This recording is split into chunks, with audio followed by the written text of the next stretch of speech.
On Movie Crusade, we will be ranking every movie ever. You heard me. Every movie ever, one movie at a time. Our first episode premieres in just days, but today the list kicks off with 10 good, bad, and ugly movies. But first, what is my criteria? I believe movies move the world. By the way, so does Pius XI. And good movies are movies that move you toward the good. The better they are crafted, the more effectively they move. But some films are well crafted but move you towards destructive ideas. Others have a good message but don't effectively move you. So let's get into it. These are the first 10 movies on our definitive list, ranking every movie ever. Conclave. A movie with a crippling central problem. I can at least stomach the dynamic of the conservative meanie versus the liberal hero. And you have to commit to a side. Anyways, that's not even the core problem. This movie argues for a Catholic Church with no tradition, while conducting a traditional election process, and cuts off the branch it sits on. Wait right here, pork chop. Why even have an election by cardinals? Let the lay people vote. Let the Secretary of State pick. What about you draw straws? How about the youngest, the oldest? Which traditions that have been established for millennia do you propose we castrate? How can you have a church with no tradition? In the penultimate scene, they need a dissertation to explain around the idea that this ovary-bearing person with ovaries, is a woman. And whoopsie daisy, sorry, can't be elected pope because of that pesky piece of Catholic law called canon law. Well, at least 500 million women with ovaries now Has someone who understands them? It's pretty bad, but the breathtaking cinematography, picture-perfect direction, and perfect score can't save this self-contradictory film that's about Catholicism, but not about Catholicism. I demand a redo, and Ralph Fiennes deserves one. This film goes to number 9. Late Night with the Devil. A refreshing new take on the Exorcist spiritual horror genre. Thank you for allowing me into your living rooms once again. Every time the show came back from commercial, I was locked in, transfixed, maybe hypnotized. It ended so abruptly that I left disappointed. Give me another hour of this concept and I would be happy. David Dastmalchian was superb and the girl who played Lily was even better. It was more than a compelling late night event. It was a cautionary tale that was all too relevant. Hollywood, stop worshiping money and Satan. So I rank this at number 7. Moneyball. Everyone loves a good sports movie. I watch games. Even though Moneyball doesn't have the catharsis of films like Remember the Titans or Miracle, it's just a perfect movie. No matter where you start the movie, it grips you, entertains you, and makes you feel smart. Aaron Sorkin nailed the script. And in the end, we realize yet again, family is more important than money. Don't go on the internet, or watch TV, or talk to people. I will never tire of this movie. Number 5. Madam Web. A Spider-Man movie without Spider-Man. I missed the part where that's my problem. A dumpster fire of a script. The only way a film like this gets made is from a culture of yes men and untalented, unproven ideologues. I think I'm seeing the future. Didn't see that coming. This doesn't deserve any more brain cells. Bottom of the list, number 10. Prince of Egypt.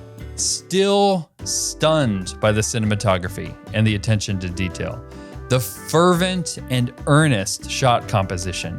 The shaking hands, tears down the cheek, messy morning hair. It all culminates in a convincing setting.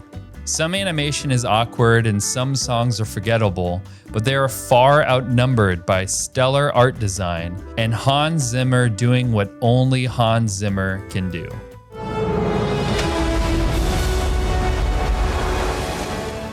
Fantastic. This film proves there's a way to embellish the scriptures to underscore its meaning instead of obscuring or contradicting it. gives kids a representative account of the Bible that feels epic and burns with the glory of God. There is a land you promised us. Deliver us. It's amazing music. It ends with Moses descending the mountain with the 10 Commandments. So I'm asking, where's my sequel? Number 2, The Greatest Showman. I don't care if it's sappy. Give me a jar and throw it on my pancakes because it's just a perfect execution of a musical. Sing what you're feeling and get me to feel everything. I'm counting on it. The casting is top notch. The only knock I have is the song This Is Me, which forgets that brokenness itself isn't glorious. Not even close.